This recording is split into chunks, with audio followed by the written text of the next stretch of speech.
All right.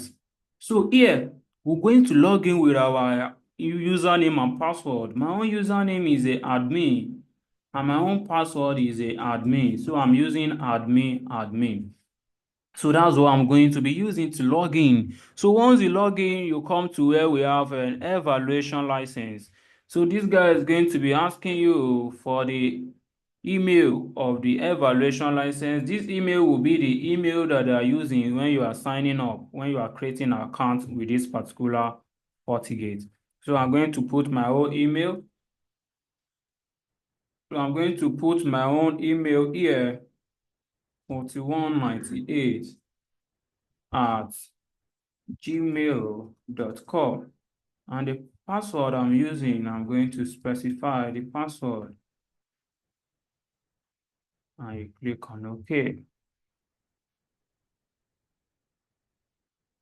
So you're going to put your email and the password and you click on OK. So here, let's hold on for this guy. So this guy is going to log on in immediately, but this guy is still rebooting. So let the Fortigate come up.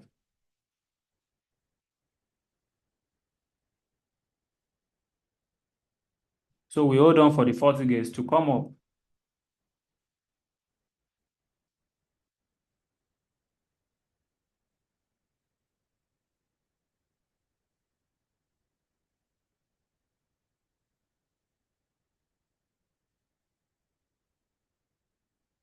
So we're going to hold on for this Fortigate to come up.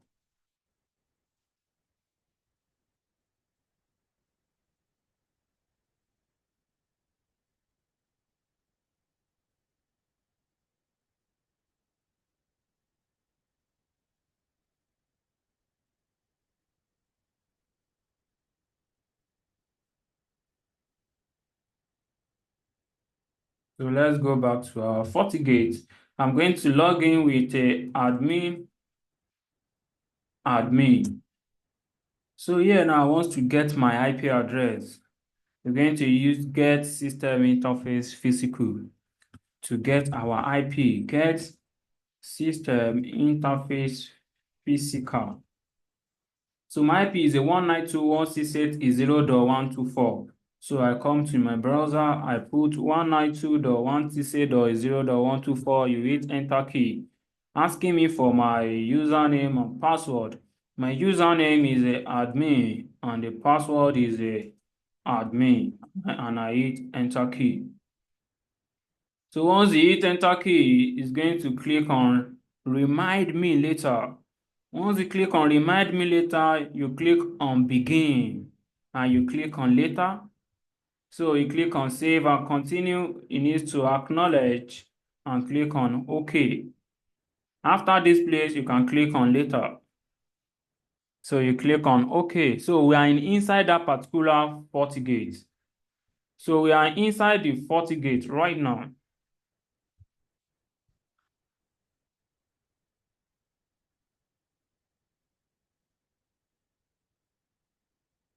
So we are inside the FortiGate. So this is how the Fortigate looks like. So we can now go ahead and be implementing policy and do whatever we want to do. So we can now go ahead and be implementing policy and do whatever that we want to do. So if I come to this Fortigate dashboard, you come to where we have network, come to interface. So you're going to see how many interfaces that we are using inside this Fortigate. You can see that we are using port number 1. So if I drag down here, you will see that we are using port number 1 and we are using port number 2. So those are the two ports that we are using on this firewall. We are using port number 1 and we are using port number 2. So port number 1 is the one connecting us to the internet, which is ISP. Port number 2 is the one connecting us to the WAN. So if you come here, you will see the IP that this port number 2 has, which is the 10.10.10.1, which is the one that we are assigning in a static by ourselves. But if you come to the WAN interface, we have the IP that the ISP it is assigning to us automatically. This is the 192.168.0.124. So if you come here, you can see that we have a lot of protocol that we enable on this particular port. We enable ping, HTTPS, SSH, HTTP, and Telnet.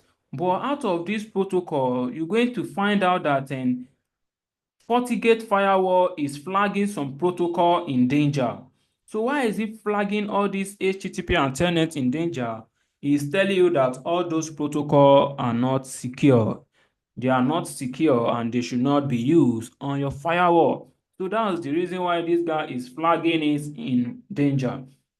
So the next thing we want to learn right now is to learn how to configure a policy on the firewall so that people on the LAN will be able to communicate to the internet.